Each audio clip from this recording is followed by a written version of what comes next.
श्री राधे राधे। भक्तों, प्रभु ने मनुष्य को वाक शक्ति दी है और जीवों को कान दिया है, जीभ दिया है, आंख दिया है, लेकिन जीव होते हुए वो स्पष्ट भाषण नहीं कर सकते। ये कार्य मनुष्य ही कर सकता है। पृथ्वी पर वाक शक्ति मनुष्य के ही पास है और उसका सदुपयोग है भगवान नाम और भगवत गुण को गान करना, पवित्र भगवत चरित्र को सुनाना। दुरुपयोग करने वाले इसका गलत उपयोग करके पाप के भागी हो जाते हैं। मनुष्य शरीर का उद्देश्य है भगवत गुण नाम गा करके प्रभु के ही रूप ध्यान लीला चिंतन धाम सेवन और निरंतर प्रभु का नाम गान करना, जीवन में भगवत भक्ति के रस को प्राप्त करना। एक भक्त हुए महाप्रभु के गोविंद। उन्होंने लिखा महाप्रभु के चरित्र को और उसका नाम रखा गोविंद का कड़चा। गोविंद का कड़चा नाम से वो बड़ा सुंदर ग्रंथ है बांग्ला भाषा में। ग्रंथकार कायस्थ हैं। प्यार नाम का छंद वहाँ होता है, वो खूब लिखा उन्होंने। वर्णन शक्ति भी बहुत सुंदर। संस्कृत भाषा का भी अच्छा ज्ञान था, ये स्पष्ट पता चलता है। गोविंद अपने ग्रंथ में बताते हैं कि उनकी पत्नी के देहांत के बाद पुत्रवधू परिवार की कर्त्री बन गई। घर सूना हो जाने से गोविंद को परिवार में और सुख न मिला और ऊपर से पुत्रवधू ने उनका उत्पीड़न आरंभ कर दिया। तो पुत्र से नालिश करते पुत्र अपनी पत्नी को धमकाता, पर सिर्फ मुंह से। विवश होकर गोविंद घर छोड़कर निकल पड़े। रास्ते पर आकर सोचने लगे किस ओर जाऊं। अंत में सोचा नदिया में क्या एक सुनने को मिलता है कांड, एक घटना हो रही है, वहीं चलकर देखूं। नदिया पहुंचकर पूछा, क्यों जी, बता सकते हो नदिया में जो अवतार हुए उनका घर कहाँ है? इस पर एक व्यक्ति ने कहा, वे रहे ना, घाट पर स्नान कर रहे हैं। और भक्तों, वास्तव में उस समय श्री गौरांग भक्तों से घिरे हुए स्नान ही कर रहे थे, तो घर को ढूंढने की जरूरत ही नहीं रही। गोविंद ने देखा बीच में एक परम सुंदर युवक स्नान कर रहे हैं और उनके चारों ओर अनेक तेजस्कर साधुजन प्रत्येक बात में उनके प्रति अति भक्ति दिखा रहे हैं। गोविंद अपने ग्रंथ में कहते हैं कि उक्त युवा पुरुष को देखकर उनका सिर घूम गया। सोचने लगे, ऐसा रूप, ऐसा सुंदर रूप तो कभी देखा ही नहीं मैंने। रूप मानो आंखों में समा नहीं रहा, इसलिए वे बीच बीच में आंखें बंद कर अपने को संभालते हैं। रूप में इतना माधुर्य होता है वे पहले नहीं जानते थे। वे आंखों से मानो घूंट घूंट करके रूप पान करने लगे।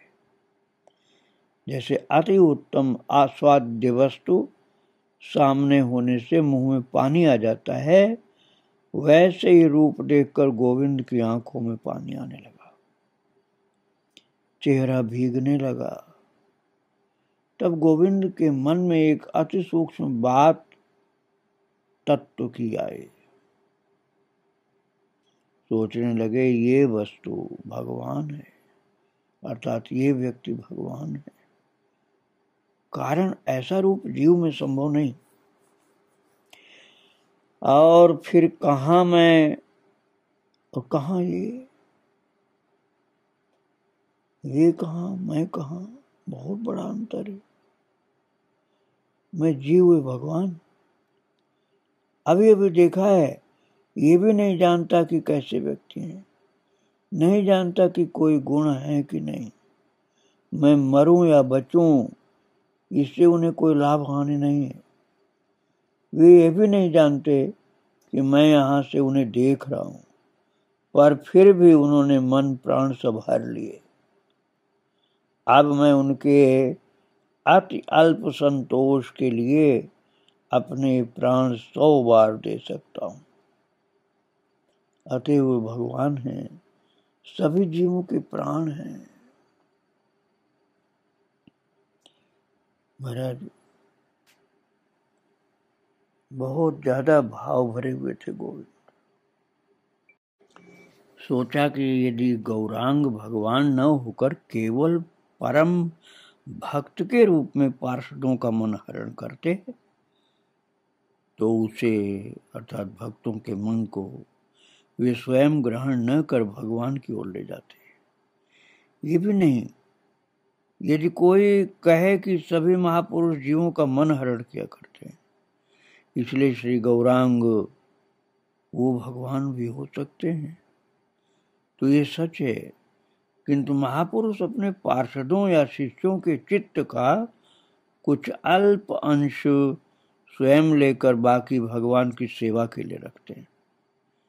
किंतु श्री गौरांग के भक्तों, यहाँ तक कि श्री अद्वैत जो कि वैष्णव में प्रधान थे, उन तक का सभी का मन गौर रूप से एकदम भर गया था। वे सब परम भक्त थे, फिर भी उनकी भगवान में जितनी भी भक्ति थी वो सारी भक्ति श्री गौरांग को अर्पित कर दी। महाराज जिन्होंने समझ लिया कि भगवान है तो अर्पित करना ही था उनको। श्री गौरांग ने अपने भक्तों की संपूर्ण भक्ति पूरा चित्त हरण कर लिया था। जीव इस प्रकार किसी भी काल में अन्य किसी को आत्मसमर्पण नहीं कर पाया, कर भी नहीं पाएगा। अर्थात गौरांग स्वयं भगवान न होते तो वे कभी भी पार्षदों का संपूर्ण चित्त हरण कर उन सबको पूरी तरह से अपना न बना पाते, और वे सब भी उन्हें पूरा मन प्राण नहीं देते, दे भी नहीं सकते। और भी सोचिए, यदि श्री गौरांग केवल परम भक्त होते अर्थात भगवान नहीं होते तो वे अपने पार्षदों को भगवत भक्ति स्वयं लेने का साहस कैसे करते। गोपियां यमुना जल लेने गई तो अपने मन प्राण सब खो आए। ये सब प्रमाण देता है कि गौरांग भी ऐसे ही कृष्ण की तरह की शक्ति रखते थे, और गौरांग के दर्शन करके एकदम अपना यथा सर्वस्व खोकर भक्तों ने आनंद प्राप्त किया। गोविंद श्री गौरांग जी का परम सुंदर दिव्य स्वरूप देख करके एकदम अपने आप ही समर्पित हो गए और तय नहीं कर पाए कि क्या करें, अवश होकर खड़े रहे।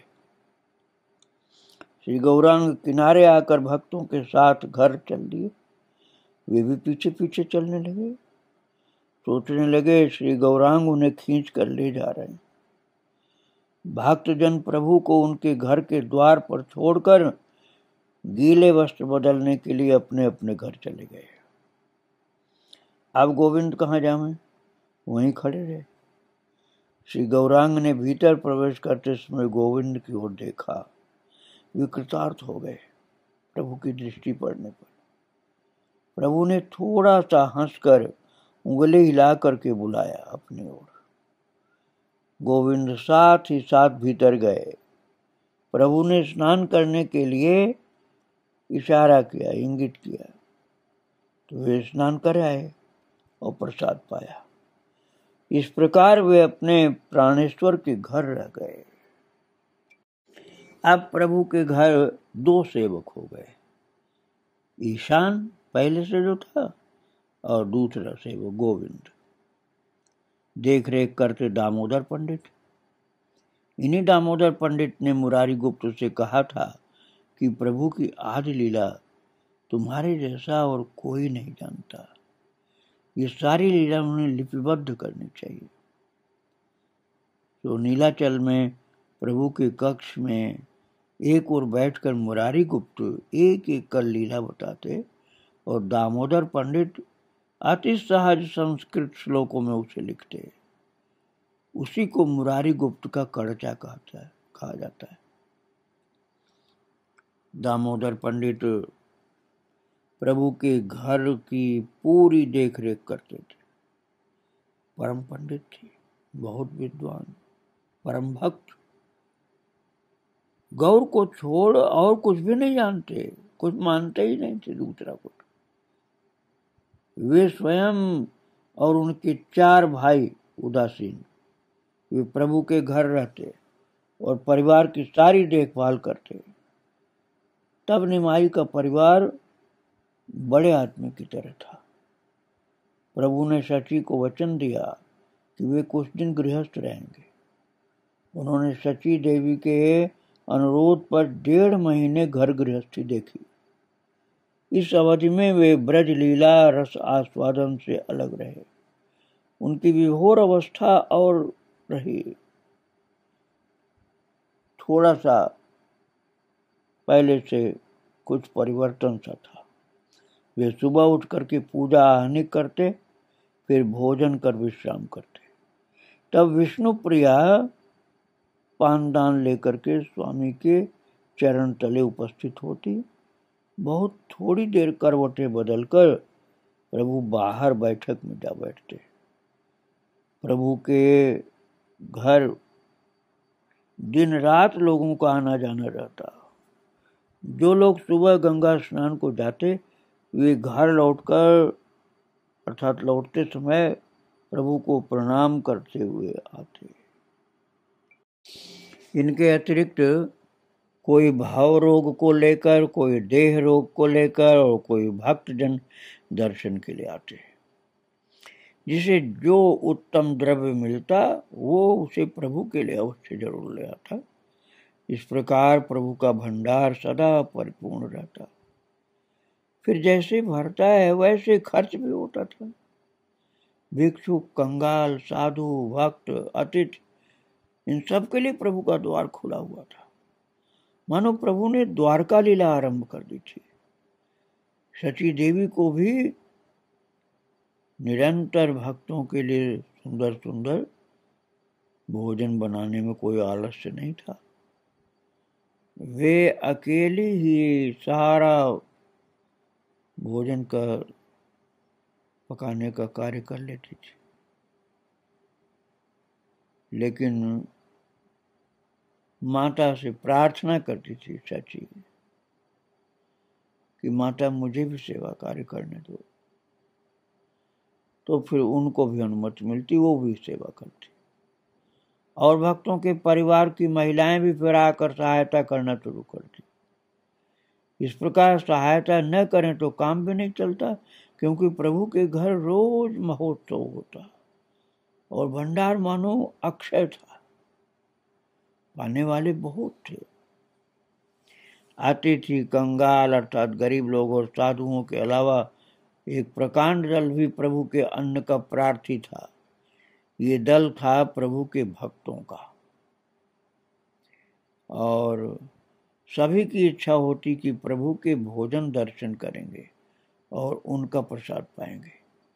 यही कारण था कि प्रभु भोजन के लिए बैठते तो वहाँ बैठने के लिए शची माता को तो थोड़ी सी जगह मिल जाती, पर जगह के लिए भक्तों के बीच थोड़ा नोकझोंक होती कि हमको नहीं दे रहे हैं जगह, हमको नहीं दे रहे हैं। तो थोड़ी थोड़ी जगह ही मिल पाती थी मुश्किल से। प्रभु भोजन कर रहे हैं, भक्तजन दर्शन करेंगे, यही उन लोगों का सुख है, और क्यों नहीं होगा। भगवान के भोजन दर्शन से सुख किसे नहीं होता। प्रभु भोजन करने बैठे तो भक्तों को अपने साथ भोजन करने को बुलाने लगे। श्रीपाद नित्यानंद को उतना नहीं बुलाना पड़ता, वे स्वयं ही पत्तल लेकर बैठ जाते। अन्य अन्य भक्तों को बुलाते तो वे लोग कहते, आप भोजन करिए, हम दर्शन करेंगे। प्रभु ये सुनकर के कभी मान जाते, कभी नहीं मानते। फिर भी प्रभु बैठते तो उनके साथ अवश्य ही 10-20 लोगों को बैठना पड़ता।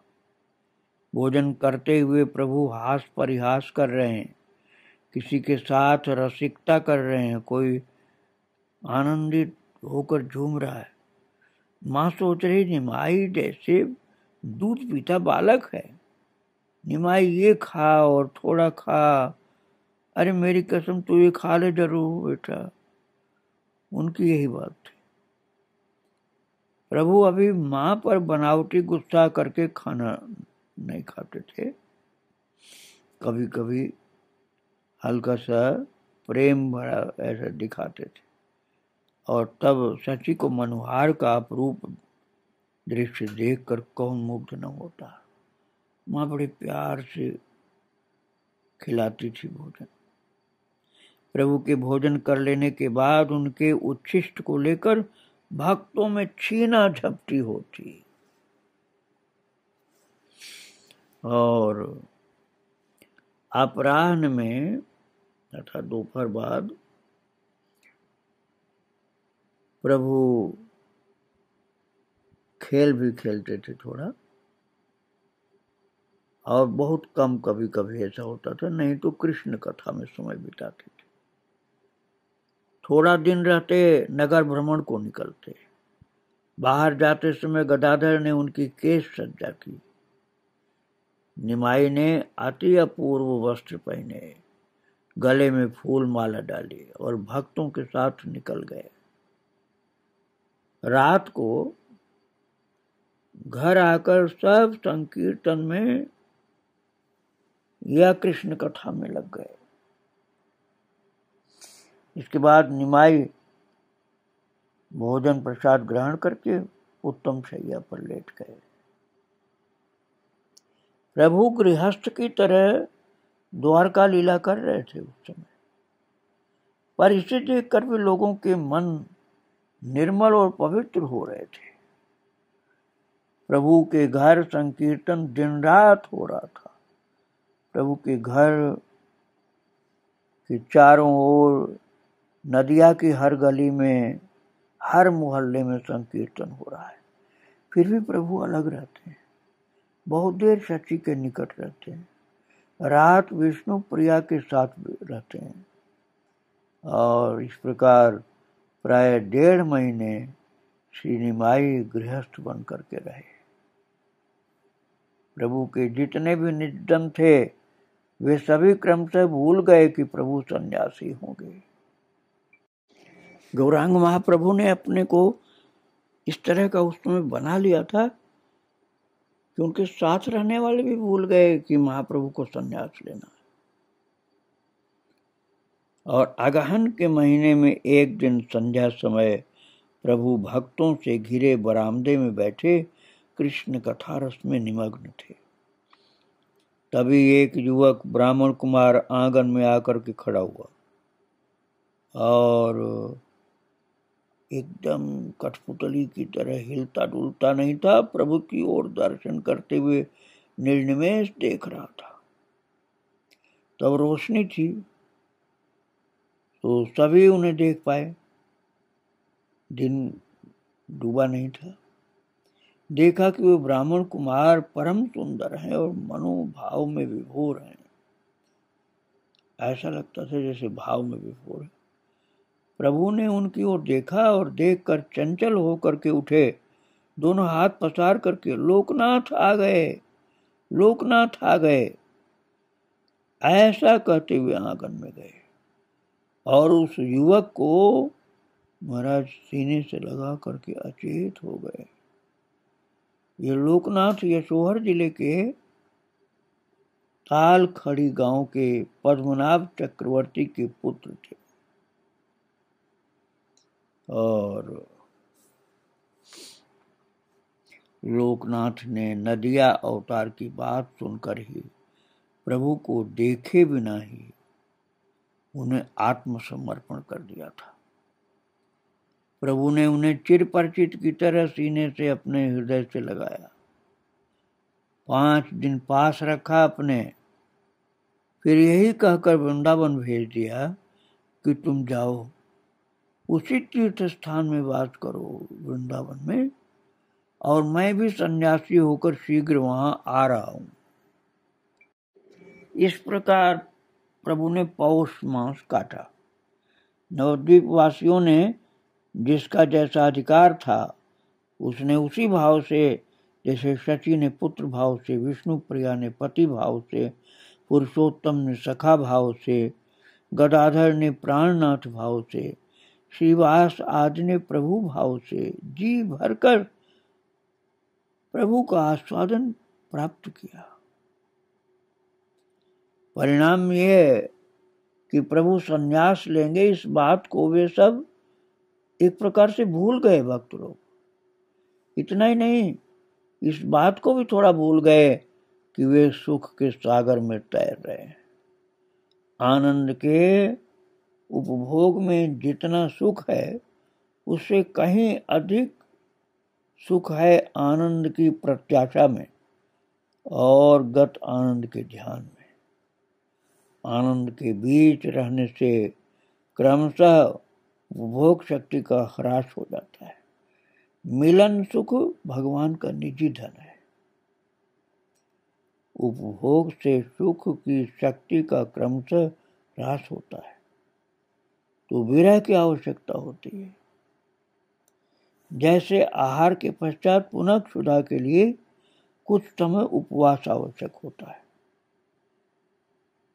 इस विरह से प्रीति और मिलन सुख परिवर्धित होता है। तभी रास रजनी में भगवान अंतर्धान हुए थे, विरह का अनुभव कराने के लिए।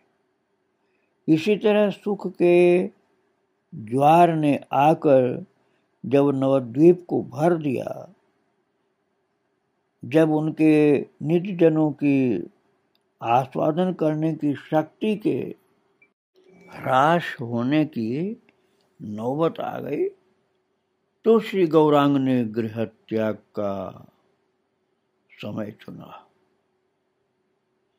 प्रभु अगले दिन गृह त्याग करेंगे, पर सभी रोज के महोत्सव और संकीर्तन में मग्न हैं।